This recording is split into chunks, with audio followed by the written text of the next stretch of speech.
everybody. Welcome to our podcast, Gowns and Gimlets. This is where we talk about my two favorite things in the world, gowns and cocktails. Today, my husband, Eric, joins us, and we talk about age gaps and stolen dresses and mansplaining cocktails. Make yourself a drink and enjoy the show.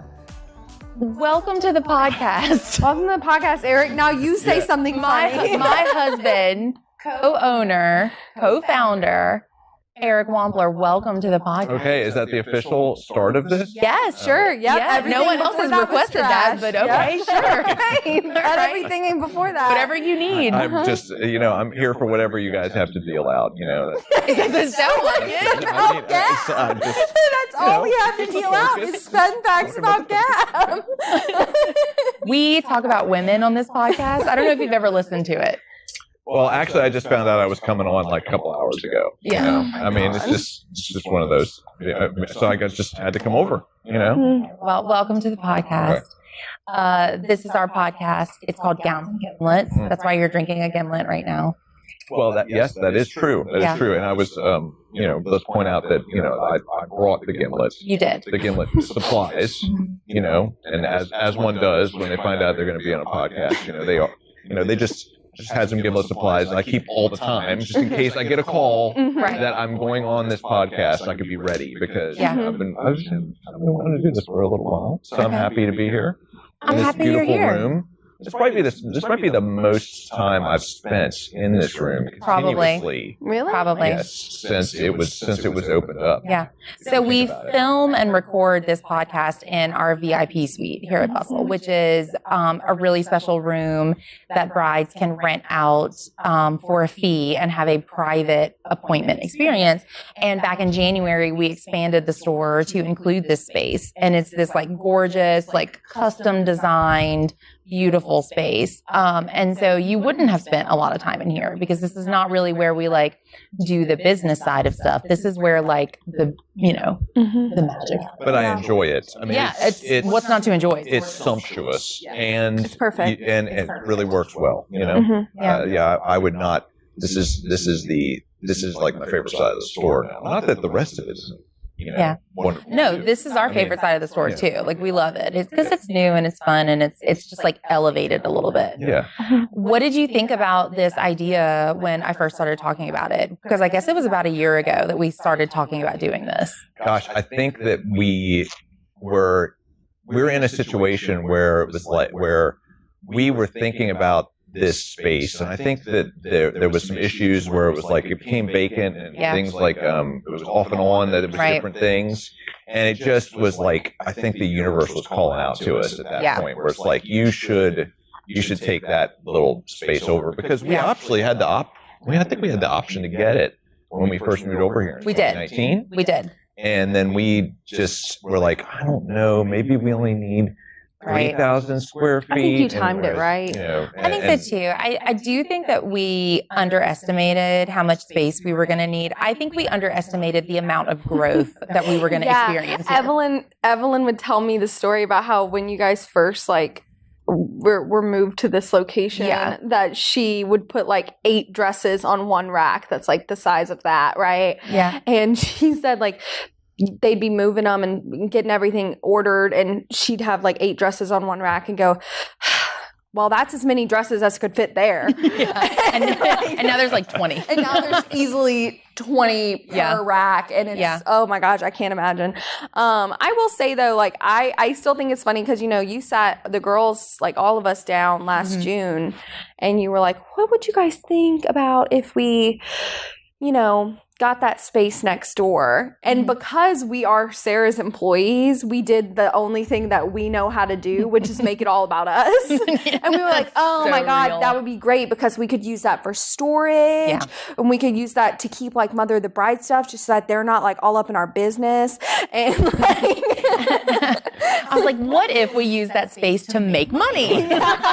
You were literally, and we said we could put stuff in there that specifically dresses that are available off the rack, as a way of organizing the store. We could just use this space for organization. And you were or we can open a dressing room, and dressing rooms actually bring in dollars per year. And also this is a really enjoyable space to be in. So I think this is something we did for the customer experience. We really did. That's the number one thing that I take away from this. This is for the customer experience. Yeah. Like you go into this room and, you can, for a small fee, you can end up having that experience. Yeah. It's like being somewhere else. It's like a little bit like being somewhere else. Yeah. It's really a nice, elegant thing to do for your bridal. That's the thing. It's like, I think we're so, as your employees, we're so used to you having the mindset of like, if your stylists are happy, they will just make your customers happy. Yeah, it's so obvious. And so if the customers so are most proven to me. important, clearly you just want to make your stylists as happy as possible. Yep. And it is true because there will be days where like one of us has something going on and we truly have to like all kind of work together to keep the store morale up. Yeah. Because it's like the it's bigger brides than you. feel it, Yeah.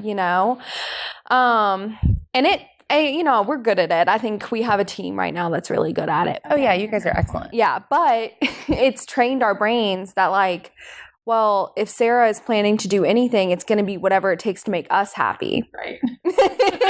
She loves making us happy. And it's really easy to go, oh, wait. She loves making us happy as an instrument. You want Chick-fil-A on Saturdays? No problem. That's the DoorDash budget. Yeah. No, so, I mean, I came to Eric with this idea. We tossed around ideas for this space for years. I mean, we've been in this space next door for almost 6 years. And at about the, 5-year mark is when we decided to take this space on.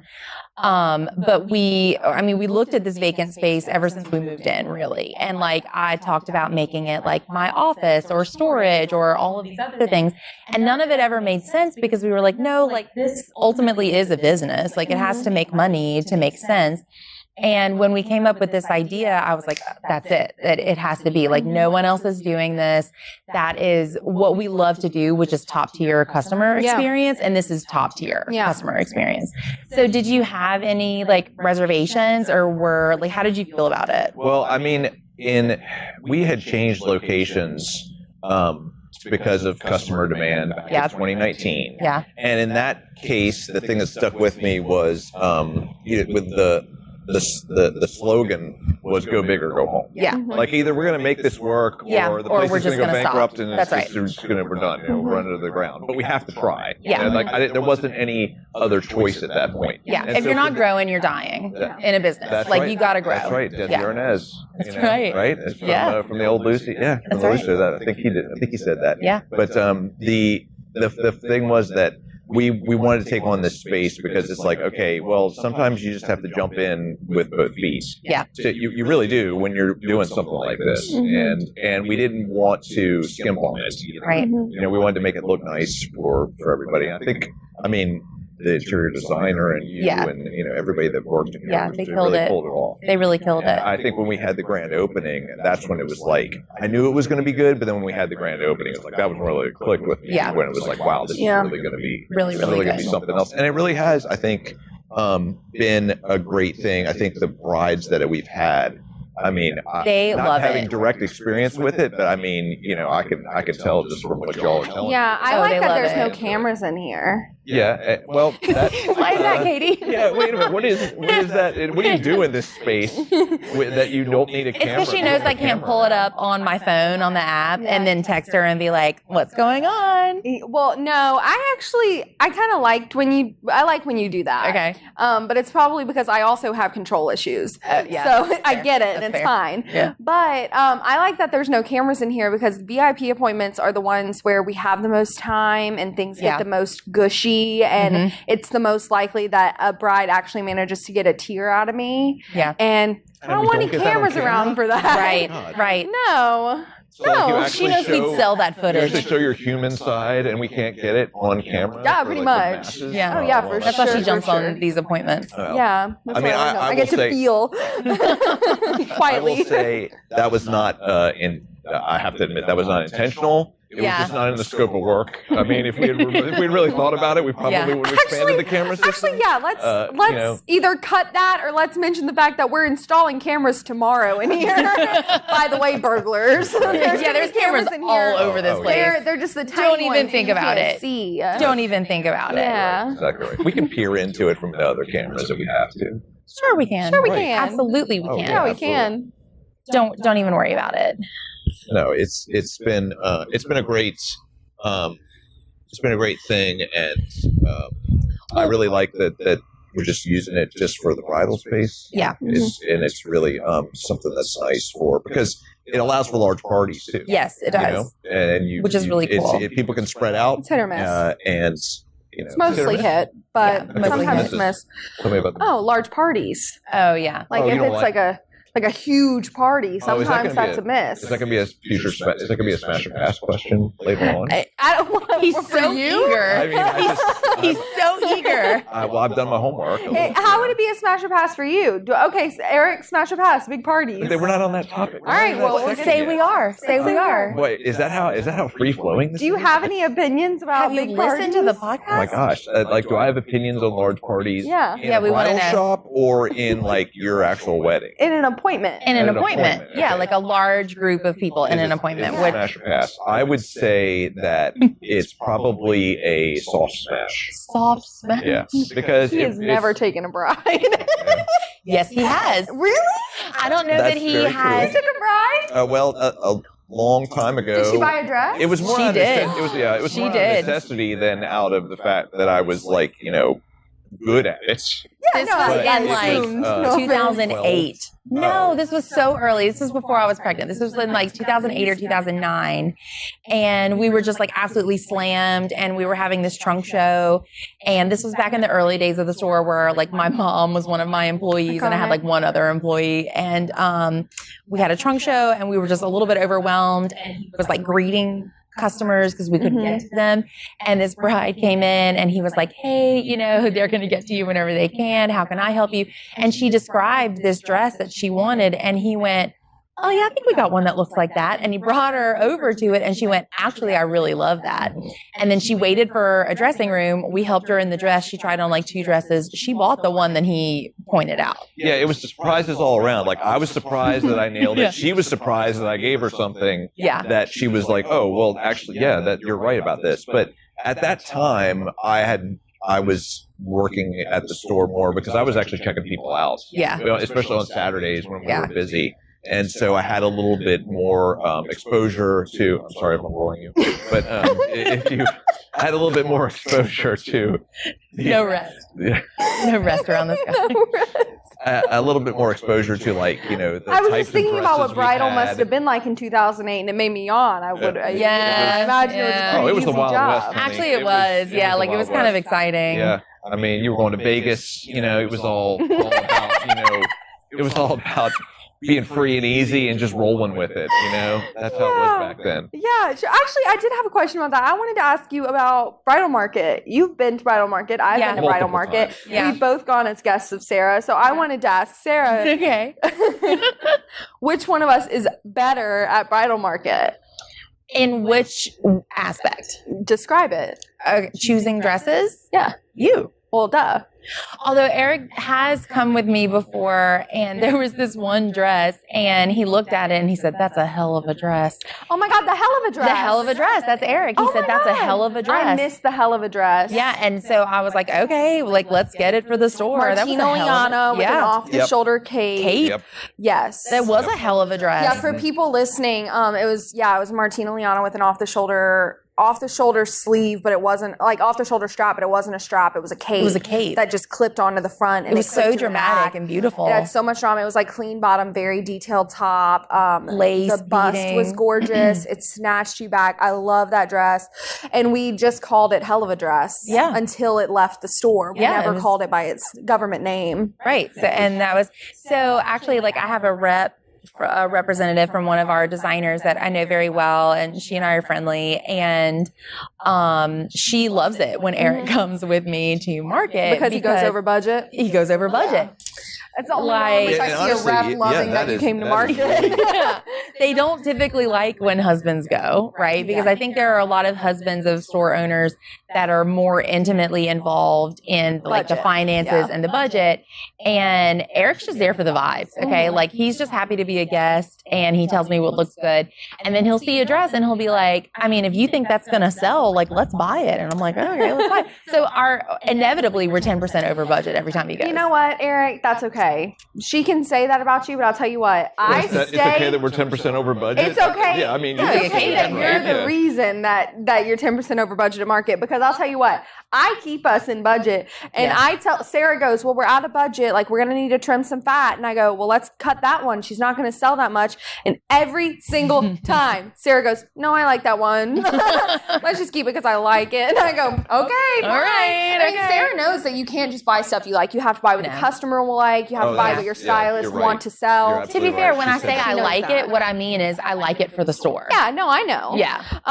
That is the main difference when you like start when you're doing a business like that. You have to decide, like, I need to get things that are going to appeal to my customers, not just appeal to me. Exactly. That's right. And that's a in any business, I think that is a really it's called market awareness. It's a lesson to learn. Yeah. Some people don't ever learn it. I do think that is one of the things that has separated me and this business from some other businesses, some other bridal businesses that, you know, like start up and they close within a few years. Like, it is a beautiful thing that we're selling and it's fun and it's like it's a lot of girls' dream, but you also have to look at it from that business side, which I think is where, like, it's been very helpful to have Eric as like a business partner in this, because he doesn't have the like emotional connection to it that I do. Like, he can give me advice on something very objectively. Like this is what the data shows. This is what the numbers show. Don't worry about whether or not you like it or what the emotions are.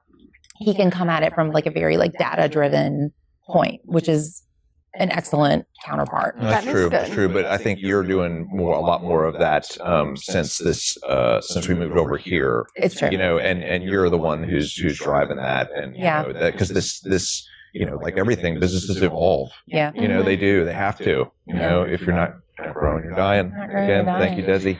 But you know, it's and you're evolving, and it's very.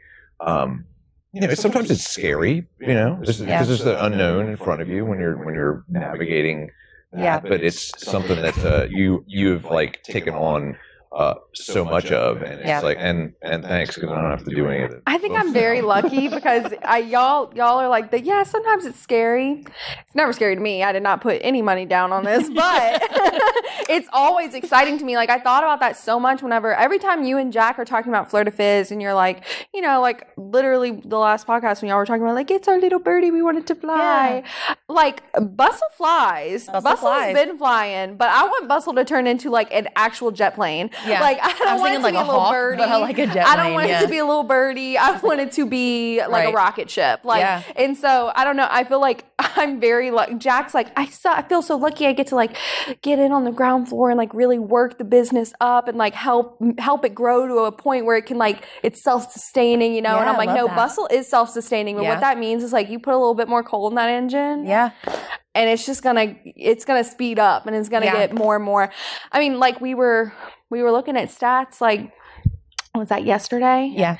And she's like reciting the stats to Gab and Justine and me, and every single one that she said, we would have like a number in our head. She'd be like, well, this is where we were at last year, and she'd say this year, and we'd be like, well, it's probably about, and then she'd say what the number was, and we're like, damn. Yeah. It just continuously higher. Yeah. We are in a growth period, which is so fun, and it's so exciting, and it's, you know, it brings that energy to everybody in the store. It's girls a fun can time. feel it. They do. Yeah. But you know, it comes back to, and we touched upon this earlier, like, you got to have customer focus to get that growth. If you're not zeroed in on the customer and her likes and service, you know, getting the, you know, y'all have to do the actual blocking and tackling of getting them, you know, to find a dress. Or the sports analogy. You know, to get the dress in here, you know, make sure it's ordered correctly. What he's trying to say is you have to put on the right foundation. Oh, okay. And then you have to set it with the right powder. We're going to need something in the middle of that, because... Yeah.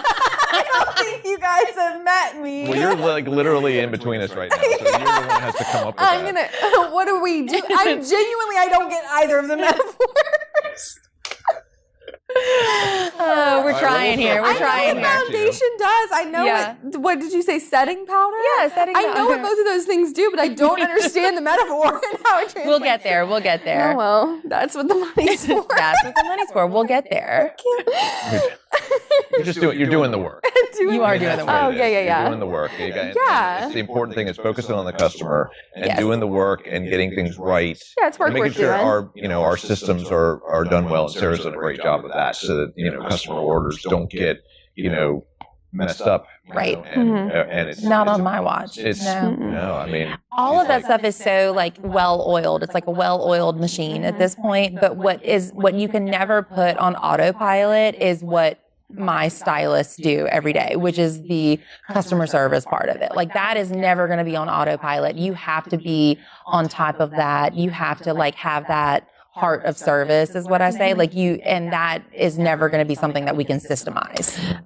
Every now and then I'll do it and it's rare, thank goodness. Honestly, since I've started at Bustle, I think it's only happened maybe twice that I've taken a bride and haven't from the jump been completely mentally, emotionally, physically engaged in the appointment. Mm-hmm. Usually, and I think the thing is, when my first job in bridal, I did that all the time. I was like, this bride's kind of eh. Yeah. And I didn't like what I was selling, so I had to rely on the customers to keep me entertained. Yeah. You know what I mean? And also, again, I was 19, so I wasn't the best person, like everyone is when they're 19. I think it was 18, actually, even worse.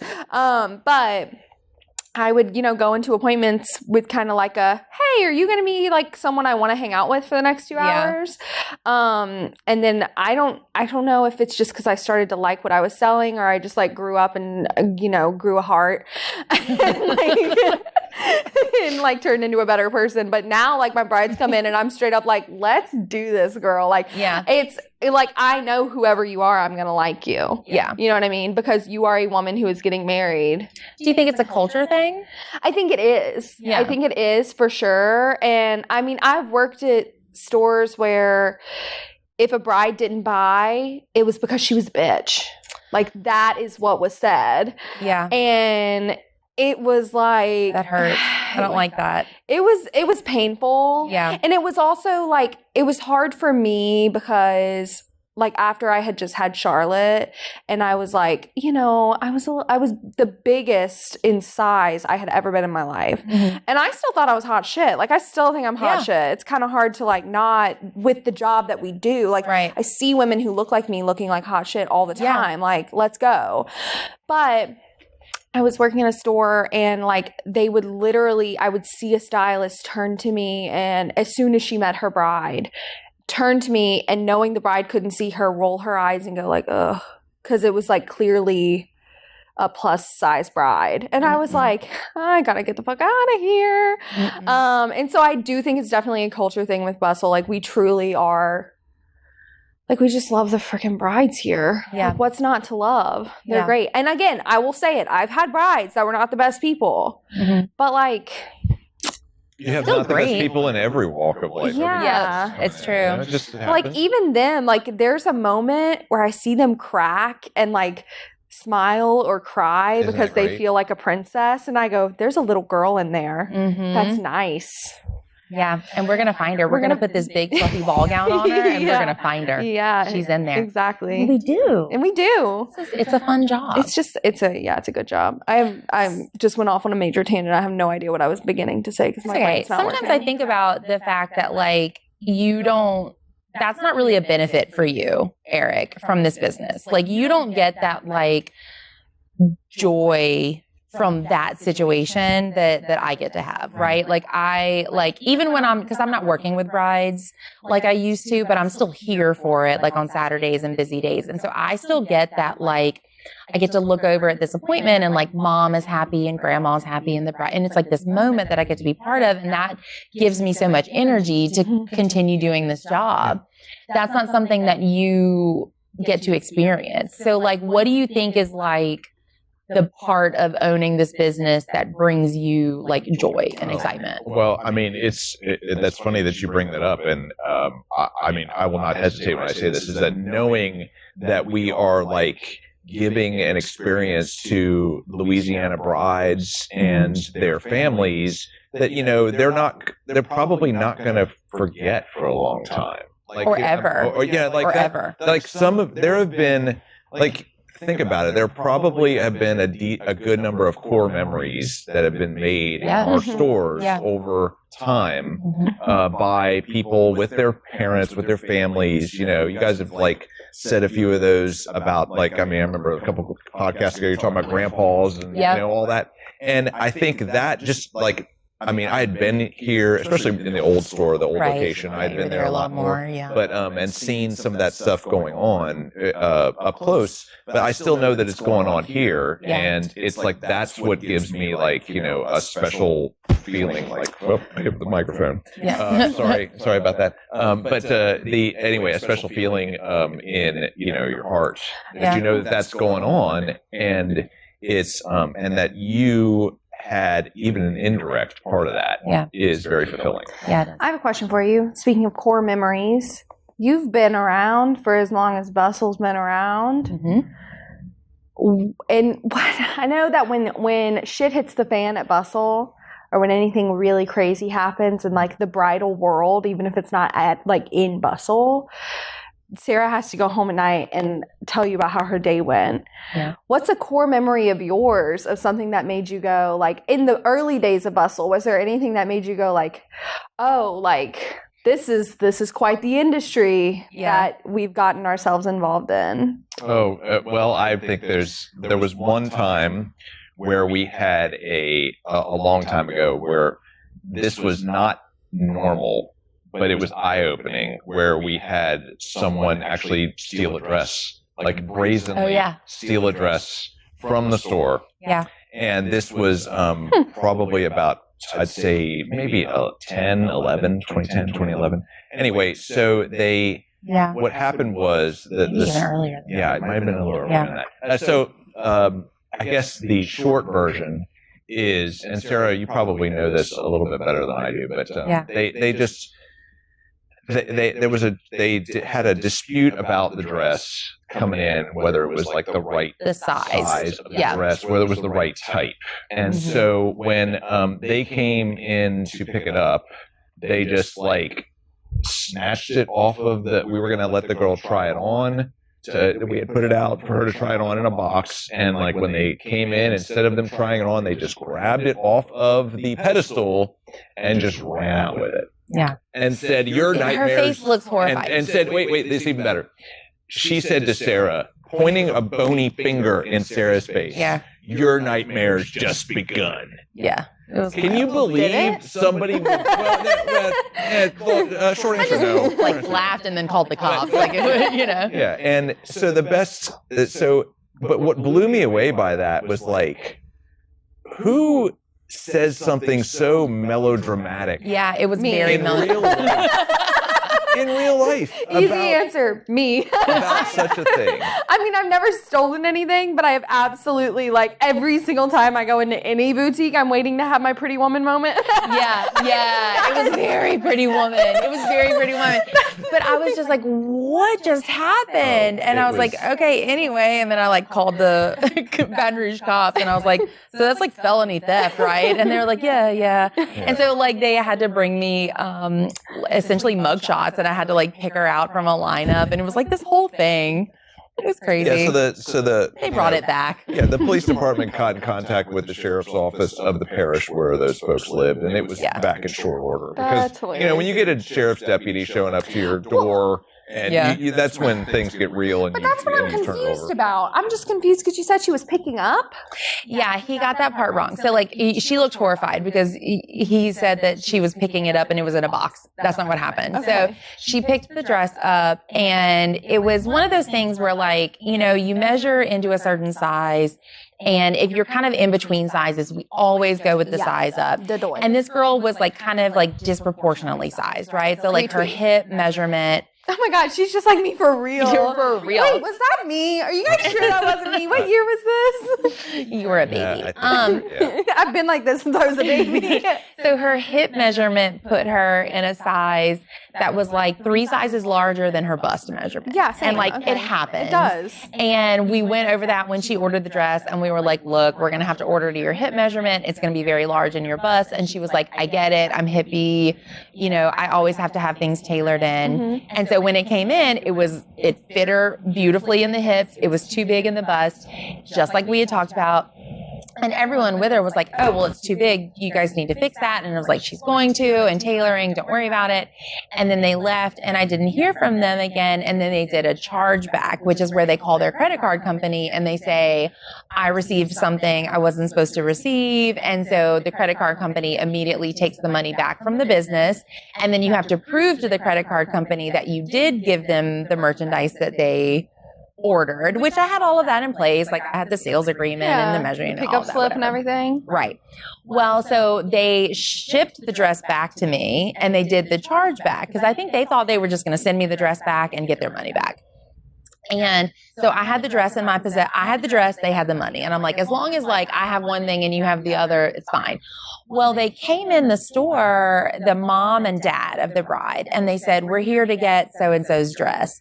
And I had it in the box. And so I brought it out and I thought I was going to give them the box and they were going to like give me a check or something. Mm-hmm. But instead they just grabbed the dad grabbed the box and ran out of the store. And the mom pointed at me and said, your nightmare's just begun. And I was like, okay. Oh, it wasn't the bride that did it? No. It was the mother of the bride? It was the mom. It's never I want us all to take a minute and say, oh, Katie was right again. Yeah. Okay. No, it's always the freaking mom. It's never the bride. Our brides are angels. That's why we got to be on the bride's side. Always. You never know what kind of she's dealing with that. You never know what kind of shit the mom gets up to. Yeah. Can you imagine what that mom did to her, like, previously? Anyway, this was like over 10 years ago. I hope that bride's doing well. Yeah, I hope so. You know, I hope she's no contact with her mom. Rooting for her. Yeah. Restraining order. Yeah, I've thought that about a lot of my brides. I mean, like, I hope you're not talking to your mom anymore. That one bride that I had that oh God, it's brutal. It's like brutal. The bride that I had who was like, she said yes. And the minute that she said yes, like, she was so introverted and so shy. And she was like, she was trying really hard to not be the center of attention. But she got so worked up and so in love with the dress that she was like willing to like ring the bell and like announce it to the store. Like, I found my dress. Like, she was like, I want everyone to look at me and see how good I look in this. Yeah. So I'll ring the bell. I get her to ring the bell. And this is like the most confident I've seen her in the entire appointment. I had to work her up to that because her mom was bringing her down every step of the way. And as soon as she rang the bell, like she like rang the bell and we were like, yay, you know, like quiet, like we're being chill. We're matching her energy. Her mother, the biggest, loudest scream I've ever heard anyone make in this store, and just said, oh, my baby, I didn't think I'd live to see the day. And immediately the daughter said, okay, I'm going to get out. All right, I'm done here. And she turned around and she got out of her dress and we were in the dressing room and she just told me, I hate my mother. And I was like, damn. I get it. We hear some stuff.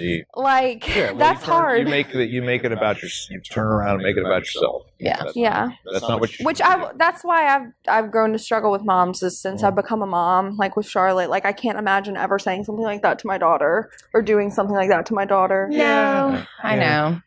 And we've seen so much of it, but it's like you just have to kind of regroup, refocus. Yeah. I've gotten a little bit better at it. Yeah. Especially lately. Would you say though that the majority of the bridal parties that come in are The majority of the moms, I want to clarify that. The majority of the moms I get would die for them. Yeah. They're amazing. They're fantastic mothers, and they represent what motherhood is all about, honestly. But you always remember the outlier. It really is. Yeah. It's the exception that proves the rule. We wouldn't have a podcast if we didn't have stories of like crazy situations, outliers, that 1%. Yep. Like the 1% really makes up for like the majority of what we talk about. It's just crazy. Yeah. No, if I had to come to work every day and every single day it was a mom like that, if I knew that every day I clocked in there would be even one mom like that at some point in the day, I would not want to do this job. This wouldn't exist. Yeah. I wouldn't want to do this job. No.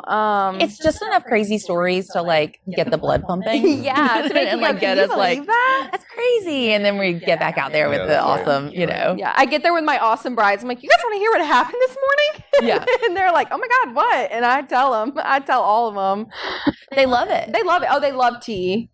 Everyone loves tea. Who doesn't? So that's why we have Flirt Fizz, so we can have even more crazy stories. Even more And those crazy people are stories. drunk. Yeah. So, So like the tea is flowing. Oh yeah. The tea is flowing. You can never get enough. Yeah. Mm-hmm. Do you think that this business looks like what you thought it would look like when we started it? And you envisioned it 18 years out? Because we've been in business for 18 years now. Like this business can vote. Okay. It's 18 years old. Does it look like what you thought it was going to look like? Yeah, I think it does. It does. I think it does, and it's. I was hoping that it would be something that would be regional. Yeah. You know, and that's what it's become. Yeah, you know, we are definitely. not just here to serve the folks around Baton Rouge. No, you know, we have them from want everywhere. to make sure that the folks from Covington, Alexandria, Lafayette, that they know that we're here and that we're here to offer a good experience for them. So that's something that we're focused on. Mm-hmm. Because we do have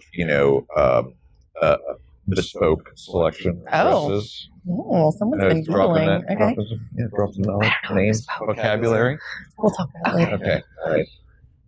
Yeah. But that is getting back to it. That's like I think what I was envisioning. Yeah. When we started it, and it was funny though. It's like you run into this situation. I think this happens to a lot of businesses. Is that you start off and it's like everything starts going gangbusters, because you're new, right? And you don't know that the newness effect is going to wear off. Yes. And then that happens, and then you're like, oh shit, where'd the money go? Right. And then so you have to ride out with sometimes on reserves, and right. You live, maybe you're eating ramen, for a couple nights, things like that. Mm-hmm. But you have to have faith.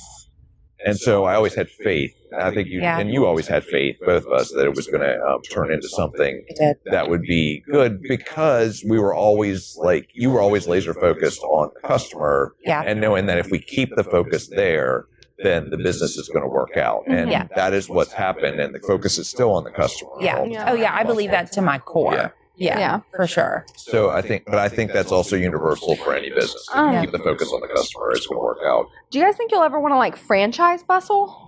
Oh, I don't know that this is to me, I don't think this is a franchisable thing. Really? I don't know. I feel, okay. I really don't know. I feel like I would have to be present for a lot of it to get the vibes going, right? Like to get the heart of it. I really don't know. I'm happy just serving this area.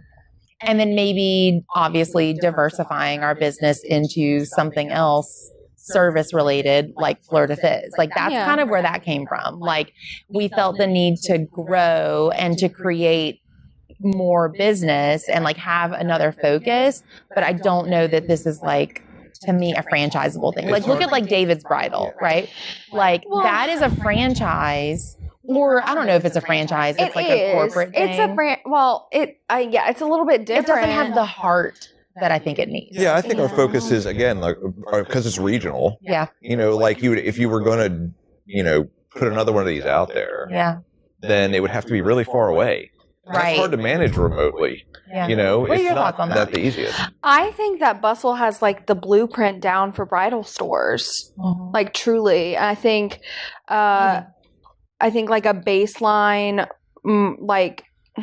spending a little bit of time in any region just long enough to get a good market awareness of what that region is going to lean more towards. But let's be honest, you really don't even need that when you first open a store in any region, because you know what reps you can and can't trust. I know an Essence rep could tell me anything. Yeah. And I'd be like, yeah, Yeah. If you say so. Right. That's true. You know? Trust them. That's true. Exactly. I think, I do agree that you'd have to like kind of it's hard to be hands-on from far away, Right. but I also feel like it would be Bustle's such a lightning in a bottle thing because not only does it have the blueprint to be a successful bridal store that not just puts the customer first, like they all say that, but it knows how to put the customer first. Yeah, that's fair. And we've managed to learn, like we've figured out how to train that into a stylist from the minute they show up, Yeah. Well, until that day, if you live outside the region and you want to experience this, come see us. It's so worth it. I mean, I've had brides come to us they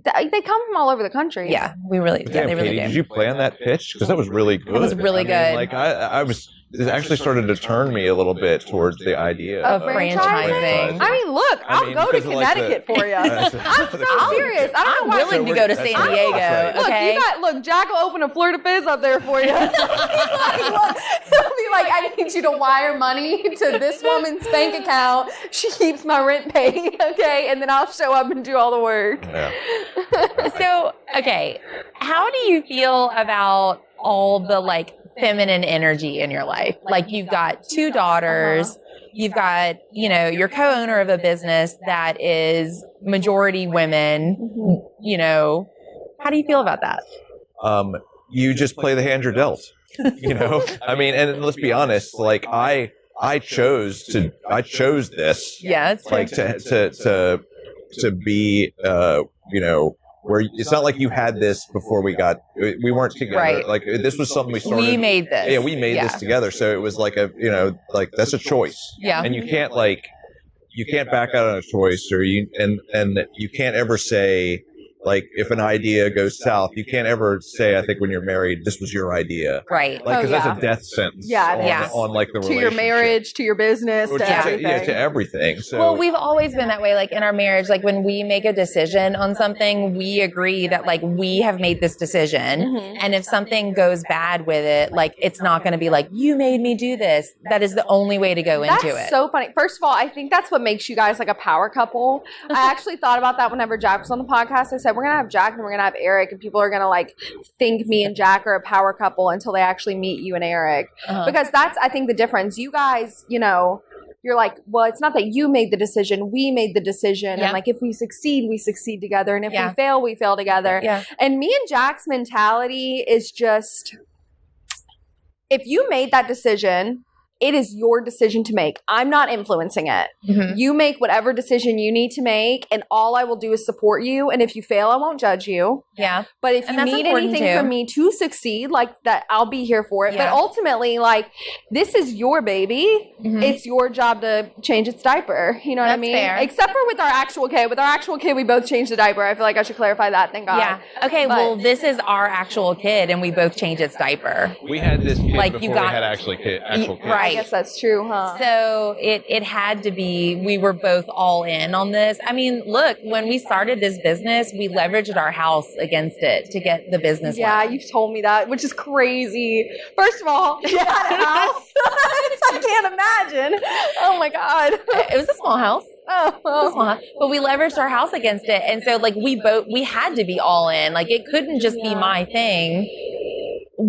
He had to buy into it, because if it failed, like we both failed. Like very true. That's true. So whenever someone asks you what your wife does, do you ever get any negative reaction when you tell them? No, I think they all think that it's like something, very cool. But at the same time, I think they think it's not serious. Right. I think I get this. Yeah, they definitely. I get this vibe from people that are like, "Oh, cute. You must be just playing store, and you must be the one that's like really got the money behind it." Right. I get like, that. Oh, that's what she does for fun. Right. I get that feeling from them, and I'm just. I mean, part of me wants to be like, no, you don't understand. Like, this is a real thing. Yeah. But then another part, the part of me that wins over is like, well, it's really none of your freaking business anyway. So, like, I don't need to get into it. Yeah. But it's that's fun. But now you're also like a bartender employer, whatever that, what you're doing. I'm a bar coordinator. Bar coordinator? Yeah. Is that what we're calling it now? Sure. Okay, I just came up with that. Yes. So Baton Rouge, come see our new bar coordinator. Yeah. At Fleur de Fizz, and then they have follow-up questions about that because they're actually interested. They're interested in that. Yeah. They're interested in that part. They're just like, oh, that's a good idea. Right. Like, yes, it is a good idea. That's why we're doing it. So what are you laughing at? Katie's over here like cracking getting the instinct to yawn and then thinking about how mad you got when I yawned earlier. My yawn is cut off by a laugh, but then I still have to yawn like 2 seconds later. So it just he said, "Sorry, we're boring you." It's okay.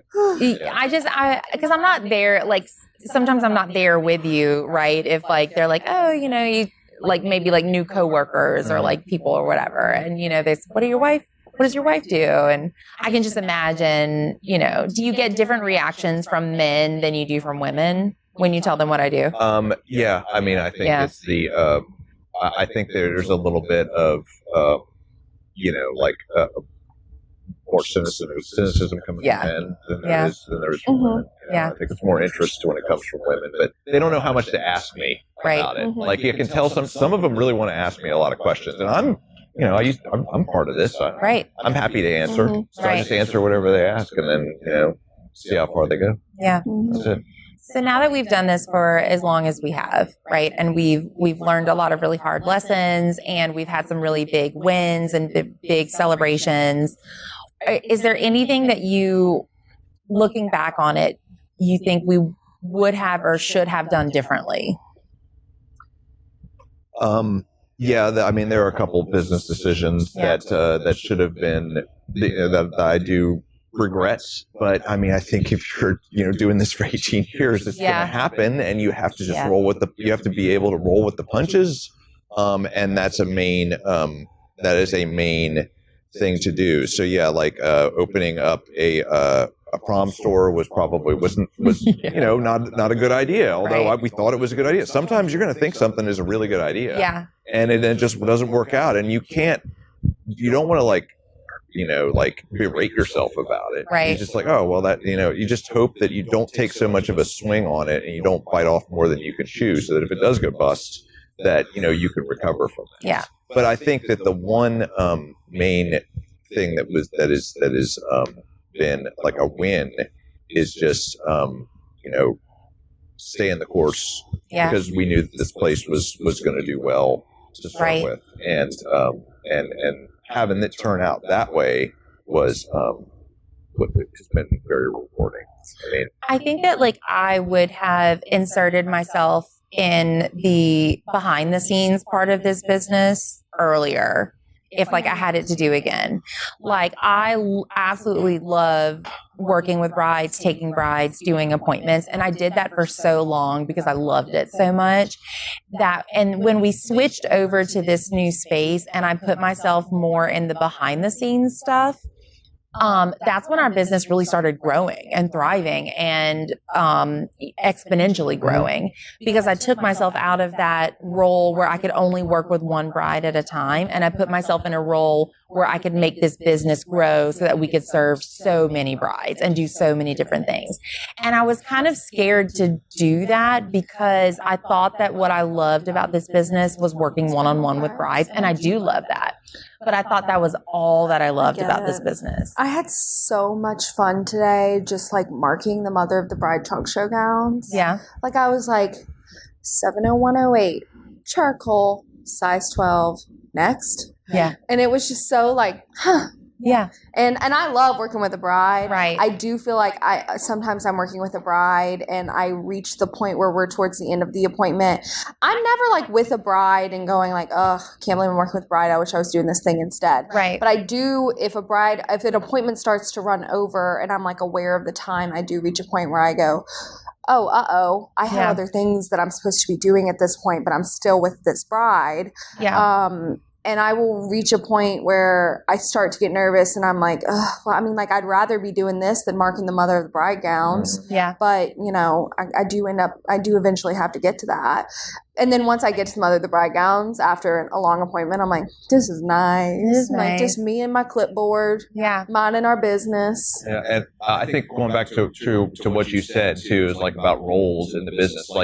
and this is true, I think, for any business. Some things that I've heard in listening to, reading business books, podcasts, and whatnot, that as a CEO, you need to be working on your business instead of in your business. Right. I love that phrase. And anybody that's doing that, if you're working, like if you're in a business right now that's listening to this, and you ask yourself, truly, am I working in my business or am I working on my business? And sometimes you might have to hire somebody else to do the operations and go into some debt to pay them so that you can then start to think about strategic stuff or or really be the one looking at the books all the time too.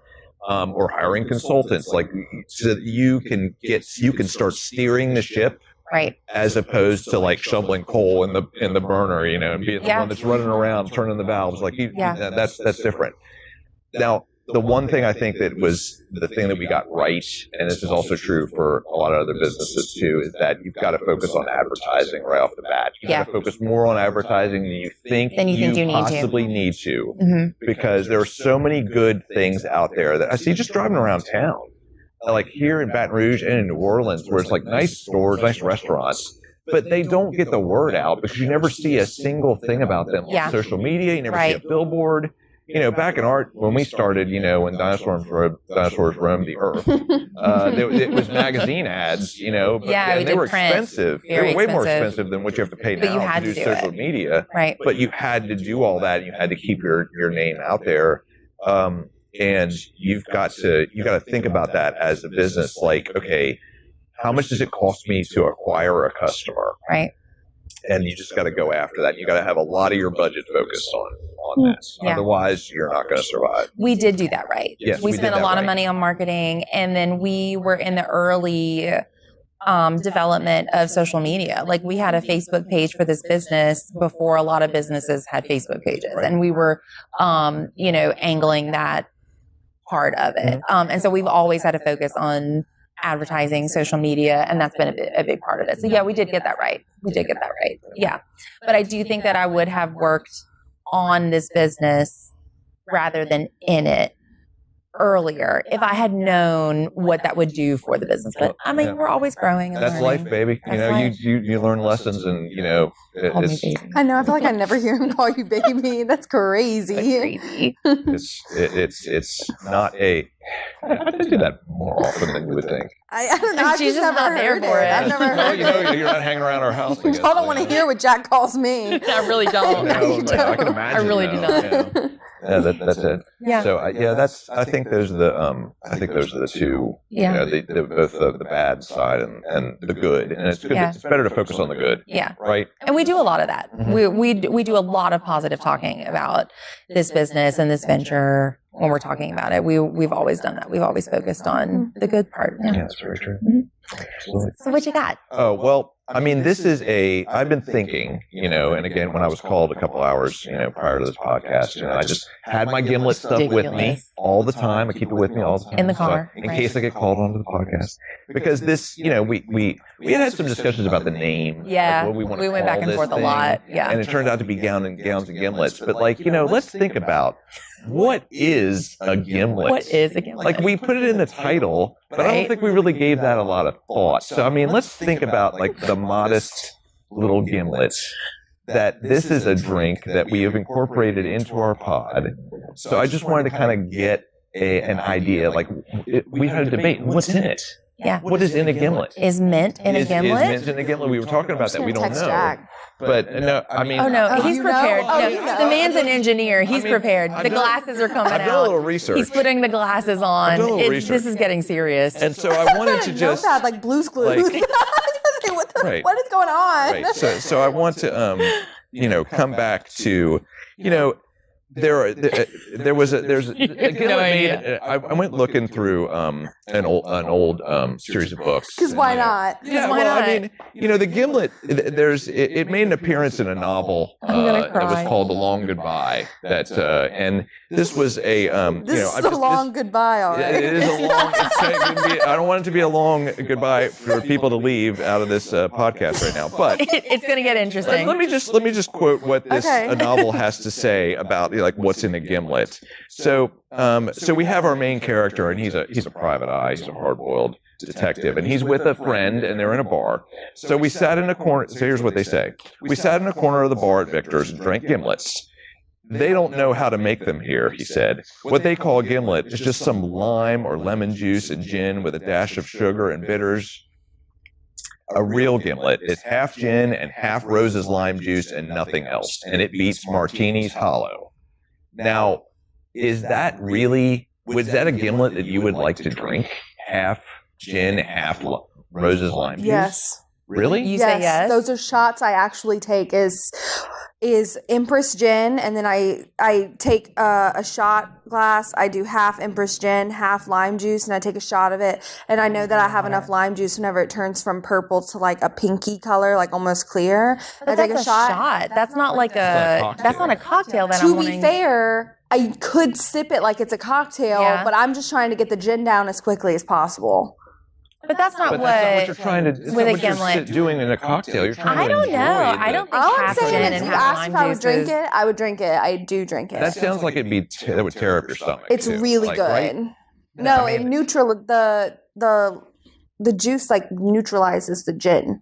Well, that's not how I made these. And, like we have. How did you make this? This is, and we can put this recipe in the show notes, right? We sure will. Okay, good. Well, this is 1 ounce of gin, whatever your favorite gin is. I like Hendrick's Tanqueray works. And then you go with but it's okay. Well, you can't use Empress in that. Right. Why can't you? I guess you could. We did in the first you can't episode. actually. I think you could. I think you could make like an Empress gimlet too. I think that does exist. But today we used we used Tanqueray, and we had an ounce of that, and then we had like a little under half an ounce of lime juice, and about half an ounce of simple syrup. Yeah, and it was very good. You throw a cut lime in there, wedge in there, or slice, and then the little mint leaf, just to give it some class. Just to give it a little bit of, I think it gives it it makes it a little worldly. You made it refined is what you did. Get refined. Get refined. Get refined. Get refined. Get refined. So, and so that was, that's what's in this That's in this the novel. History of the Gimlet? Well, it was in this novel, and it's a pretty famous novel, a detective novel written by a guy named Raymond Chandler back in 1953. And, one of the things we talked about was like, when we started this podcast was how do we make this relatable? How do we make this relatable to people? And of course, I come in quoting a 75-year-old novel, right? To that I'm sure the masses are going to absolutely, yeah, to love. Thank God we didn't name the Absolutely. podcast "Dresses and Being Derivative." We can always change the title. That is pretty much all we do is talk about dresses and be derivative. So that is my homage to the underappreciated little gimlet that doesn't seem to get enough love. But I'm glad not that on a lot of menus. It's not a heavily ordered thing, but it is when I think of a gimlet, I think of like a 1950s woman, and I think of like Rear Window, right? I think of like, Absolutely. the dress and like drinking a gimlet. That's what I think of. I think more of a dark-haired, woman with, like painted fingernails at the end of a bar smoking a cigarette, maybe in Hollywood. I think he means like me. That. I think I'm the dark-haired woman. Whatever. You're a vodka lady. I'm a gin gal. You can have a vodka gimlet. You can, absolutely. And I am a vodka girl. That's we're trying to go with like what it is, like the real thing. Now I'm sure you can doctor whatever you want, but what's in it? Yeah. What is its essence? Okay, well that's what I love about gowns and gimlets. Right. Both of those things I could talk about for a very long time. Yes. A very long time. And they both have lots of different variations. attributes, lots of different variations. I love it. Yeah, absolutely. Okay. Sure. So what are we? Okay, that was my little anecdote. Yeah. For the little story. Did you say anecdote? Yeah. You did. Sure. Sure it is. Anyway. I'm sorry. I swear to God, Eric, I'm never this bitchy. Do you want me to break out other vocabulary words that you were using earlier in those stories? She said no. Oxygenize? We're not going to talk about oxygenize right now. Right. I remember. Yeah, that word. I'm going to definitely. I think that's a real, actual scientific term. Oxygenize? Yeah, oxygenate, something like that. Oxidize. Aren't you a chemical engineer? Shouldn't you know that word? Well, I think we should just move on. I have one last question for you. Okay. Have you ever considered being a firefighter? That is something that never has crossed my mind. Oh, you should think about it. It's something that I'm sure is appealing to a lot of different, cuts a lot across a lot of demographics. You are not allowed to like scrawny men the amount that you like them. And then also like you should be a firefighter. No, ma'am. Firefighters are for us, the ones who like the big boys, okay? Yeah, I mean, it kind of makes me nervous, the fact that you're across the street from a fire station. Don't worry about that. They know where we are. Yeah, they do know where we are. They know where we are. They've been in here. They've been in here. Several times. Yeah, no, when they really it's been happening a lot more lately. If we have like a long day, one of us will go, do you smell smoke? Hey guys. It's tough. Maybe that's for Halloween whenever we take Charlotte to y'all's neighborhood for Halloween again. You and Jack can dress up like firemen. Yeah, and we'll see which one people think is the actual firefighter. Mm-hmm. All right, let's get going. What? Keep going. All right, pass me that button. Let's play Smash or Pass. Okay. All right, so here's the segment of the podcast, which you have listened to this podcast before, so you know that we do, right? I have once or twice. Okay, so you know that we have this segment called Smash or Pass, right? And so we'll ask you a question, and we'll say, smash or pass, and if you like it, it's a smash. If you don't like it, it's a pass. And if it is a smash, we'll hit this button, and it says... Get refined. No, I don't think we'll use the button. I think we'll just we're not say going to use the pass. button? That's Oh, right. I Okay. like Can that I ask button. him the first That's great. question?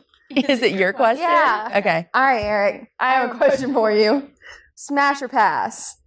Women your own age. Women my own age. Okay. Well, I mean, Hey, don't answer it. don't answer. No, there's Yeah, really you're no just correct gonna- answer I'm not gonna. There's dig a no hole. correct It's just gonna be answer to that. I've teed you up on that one. Yeah. But now that we've got you nervous, We go could've- ahead with the hard You stuff. could have talked to me about that last night. Like if you were gonna be throwing that one out. But again, No. I'm not sweating over that one. Honestly. I'm not. I Tell mean, her why. because Sarah is the one for me, and that's how it is. And it's like the age is just a number, and that's how it goes. And we have a mortgage. A and mortgage. children. Yeah. Eric tells people all the time, they'll like make a joke about our age difference, and he goes, "Look, we have a mortgage. After you have a mortgage together, none of that shit matters." And it's the God's honest truth. No, I agree. I think a lot of people would agree with me on that. When you're sitting in, when you're into it, and you got these children around the house, and you got to pay I a note get every that. month. Yeah, absolutely. And you're like into it, like you're like not like into it in years. You're like into it. Yeah, I mean, you're You're like into it. into this. That's what I'm saying. And that is the main. Isn't that the thing? The main. You gotta keep the main thing the main thing. I am the main thing, so I get it. That's the main thing? Yeah. Your me. words. All right. Okay, smash or pass. Let's just skip over that. Smash or pass. Sarah's constant need to have a project. Oh. You know what? I'm gonna say smash. There it is. Because there it is. you've got Yeah. because Supportive you've got to king. understand your Mhm. partner, like how they tick. Yeah. Otherwise, it's things are not going to go well. Even like later on in a marriage, you're not gonna, you got to keep going with and know what the other person does. And sometimes they change, sometimes they don't. That's one thing you've never changed about, is that you always wanted to have a project. Always. So there's I always have to gotta have be something to work going on. Mhm. So but what I have gotten wise to is steering her to things that I want to see done. So like the next thing that we're going to do is actually something that I want to see done in the house. Oh, Not that I really? didn't like the other. Not that I'm not appreciative. Yeah, we of just the installed a project, bar in our kitchen, Yeah. which is like really nice. Iconic, and yeah. it's awesome. It's Yeah. got an ice maker and a wine fridge. Okay, we gotta make It's it be relatable. Okay, let's be relatable. Yeah, be Yeah. relatable. Okay. Yeah, okay. Tell Gab's full-bodied white story. So Gab, our operations manager, and her husband just bought a house and moved in, and they have a wine fridge, and it has like labels on it where you can say like what types of wine you put in the wine fridge, and it puts it at like a correct temperature. So what do know? you have, like the cheap wine at one temperature? And the No, expensive wine? it says Does that like even classify? medium-bodied red or full-bodied red. And then one of the selection was full-bodied white. And she said, oh, that's Katie's section. That's Katie's selection. She came to work and she said, I made a joke. I think you'll like it. And she told me about it. And I said, that's I do like good, it. babe. Yeah. Thanks. I do like am it, a Gab. full-bodied white. Yeah. She got me on that. She ate me up. I think Eric knows that, like, I have to have something new to work on, and I will see it to its completion. Like, I don't start a project and then drop it and move on to something else. Like, I will start a project and see it through. That gives me so much energy. I have to have something to work on. It's like some people like yoga, some people like working out. I like a project, and it can be a physical project or it can be like, you know, a mental project, but I have to have something to work on. So now that we finished this kitchen renovation, he's like, hey, let me steer you to the outside of the house. Outside the house, the outside patio. Yeah. So let's hit the button. We nailed it. We're just going to say smash. Oh, is that right? Yeah. Oh, yeah. So it's a smash. We used to hit the button whenever the button said smash, but now the button says something weird different shit all every the time. podcast. So we just hit it the one time. Okay. All right. Smash or pass, helping to set up and break down a Fleur de Fizz event on a Saturday night. Pass. Pass? Yes. Like that is not. We're passing that to Jack. He said, what the hell are we paying Jack for? That's what the money's for. Yeah, I gotta be. If I said smash, I wouldn't be being honest, and that wouldn't be true to this podcast. Yeah, because it's all so about ridiculously honest. It is all about the honesty. Yeah. You say that like we're not. No, I'm like honestly the only saying ways that. in which we are not honest on this podcast is every now and then. If I'm sitting here giggling, it's because I want to say something that I know Sarah will make me cut. I know Sarah will look at you when this is done and go, so we're going to cut that part, okay? And she still doesn't. No, it doesn't. No, she cuts something. No, there are some things that get cut. She cuts plenty of stuff that I say. And honestly, I feel like it's kind of random. I don't know if maybe... What have I been missing out on? You'll never know. I don't know if there's something wrong with me, because to me, I'm like, oh, well, it's all the same level of extreme. And then I like say something. I say something that I'm like, well, this is out of pocket. I'm looking over at him and I'm like, eh. Yeah, and then I'll say something that's equally as out of pocket. Yeah, and she it's like she rolls the dice on which thing she's gonna cut, and I'm like, I don't get it, because I think all of it's buck wild, but she's okay with some of it. The whole story about the cat, about us being the naked neighbors, about like there's so much like stuff that was I say. fine. She goes, that's funny, it's fine, and then I'll say, look, I've got limits. I actually don't remember anything else that I've said that you've cut, but I know there's been stuff. The important thing though is for you not to know the limits. That's how we get this content. That's how we get the content. And, I mean, think about keep it. going. And this is the advertising. Just don't worry about it. Just talk and let me cut it. Look, Katie, we've got a content monster to feed now. That's right. We got to feed them. We're just going to let you. That's right. Absolutely. Okay, cool. Okay, smash or pass. Sarah being the boss at Bustle and also at home. I would say smash. Okay. Because of the fact that it's hard to do. It's hard to be the boss at home. It's hard to be the boss here and at home. Thank you for acknowledging that. There's a lot to do. I mean, because you've got to be. The thing about it that I think that doesn't get brought up in society general enough is that like you've got to think about how to plan things out for the kids and how the day goes and like what you're doing and like it's not one partner can't just go off to work. Well, some people make that work, some people like that. Some people like there's just that, and that's cool with them. But I mean, I think it's difficult for one person to take that whole burden on and also have to make the PB&Js and meal plan for the week and take the kids where they got to go because also, traffic in this city is garbage. Especially and look this good. Like it's hard to do all of that and look this good. And absolutely. Well, and also have a job. That goes without saying. Right. Let's also be very clear and also have a full-time job. Right. Not that I don't think motherhood is a full-time job. It definitely It is. And then when you have another full-time job on top of it, it can get really freaking hard to be a mom sometimes. Yeah. It's never not worth it, I don't think, for me. I can see situations where for some people it's not worth it. Right. And I support that. I get it. I will say that for me and just the way that my brain works, I have to... I don't know. I don't function well if I'm not worn out, I guess. Yeah. Like I think worn out beyond repair. I think that comes from being in the stage of life that you're having when you have small kids. Yeah. Let's be honest with that. I mean, you're gonna when you get over that hump and they start getting older, you get a whole other set of problems. So instead of being exhausted like physically, you're exhausted emotionally. Emotionally. So that there's that. But then eventually they leave. Yeah. And then you're like, I don't know, going on biking cruises and shit, right? Me and Jack talk about that all the time. We talk about how like, we were the first members of our family, and we're going to be the last members of our family. That's right. You know what I mean? Like in this house, in this specific immediate family, like our kids are going to go out and make their own families one day, and we have to like we're still going to be here. Yeah, we have to be best friends. And that's why I say you have to put like the needs of your children always above the needs of your partner, but you have to put the relationship with your partner above the relationship with your children. You cannot be your kid's friend. Oh yeah. Your best friend in the house should be the person that is going to be in the house with you for fucking ever. Oh yeah. You can't let that kid sleep with you in the bed. Not because of what you're doing. Not because of the physical thing, but because did you hear that, Charlotte?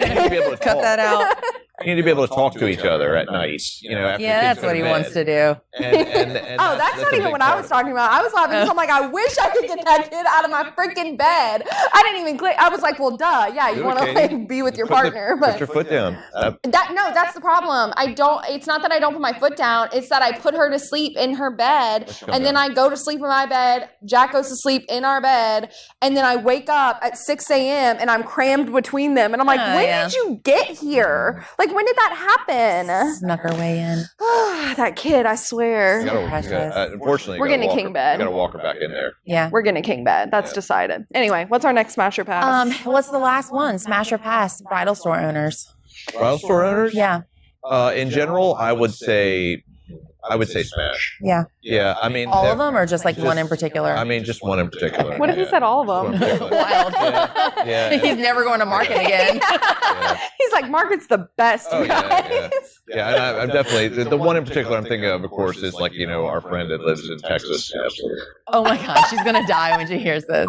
The one I'm thinking in particular, of course, is you. Okay. So it's a smash. Y'all are great. Absolutely. But it is interesting to meet them at markets. Oh yeah, no, I mean, they are a special breed, and like honestly, it was funny. Like the Kleinfeld owners, we ran across them a couple times early in our adventure here in Bustle, going up there. We went to New York once. And I saw Ronnie from Kleinfeld at like a Priscilla Boston show. Yeah. And he was wearing like a designer. He was wearing like a velvet jacket. Yeah. And I looked at that guy and I was like, and this was the first year we had been owning the store, and I saw that jacket and I was just like, yeah, I can do this. Yeah. Like I want to wear that. He was absolutely starstruck. I want it. Let's do it. So that's so funny. So yeah. I never watched Say Yes to the Dress. You're not missing anything. I still don't. I don't know. Watch the reruns. I love it. No. Here's the thing. When I was growing up, I didn't like bridal stuff. I never did. I mean, I've told you this. I started working in bridal out of spite because I saw that a bridal store was hiring and I needed a job. And my sister told me I couldn't do that. Yeah. Well, my sister told me I couldn't do that because I don't like dresses. Like, you don't even wear dresses. And so obviously I had to apply out of spite, and then I got the job, and I ended up like realizing like what was so special about this industry and all that stuff. But when I was growing up, like I never, like that was one of the things my sister said, was she was like, you won't even watch Say Yes to the Dress with us, because I hated that show. I didn't think the dresses looked good. I also didn't have very good taste at 7. It is what 7. It is. I was like that dress isn't even purple. Okay. You know what I mean? Like, what are we doing? I wanted polka dots and stripes and stuff. Like it was just, but it just wasn't for me. I've never been a real mushy-gushy person. And a big part of that show was like, she's crying with her mother. And I was like, I'm good on that. And so when I started in bridal, and I was like, oh, like this is actually like very rewarding and like emotionally fulfilling and blah, blah, blah. Even more so than just like watching it on a TV show. Then by that point, I would like go home, watch an episode. Like I'd pull up an episode of Say Yes to the Dress, and I'm like, it feels like work. Yeah. You know, not that it's bad, not that I don't love my work. I love my work, but it is emotionally taxing. Yeah. And you are thinking about like how to solve problems constantly.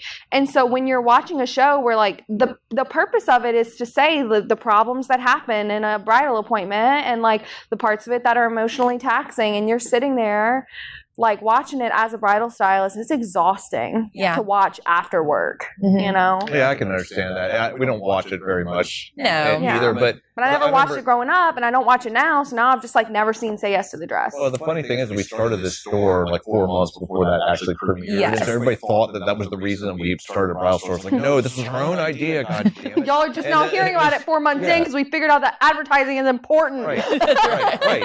And I remember looking at that. I remember there was one thing about that was we were looking like they had all their dresses in those clear plastic bags. Like, that looks like crap. Yeah. Like one thing we always have done is kept the dresses out open inventory and open so that you can feel it, and like people can when a bride is choosing the dresses that she wants to try on, she's not like crinkling the plastic bag and trying to look at it. Like I always thought that was just kind of, I don't know. It's like when you go over to like an old aunt's house and she's got like the plastic covering on the couch, the clear plastic covering on the couch. It's We the should same do thing. that here. Oh, How niche would that be? It kind of would be. Yeah. It'd be like I know you're used to bridal shops where the dresses are in plastic bags, But our furniture is in furniture's in plastic. Yeah. That's pretty good. That's right.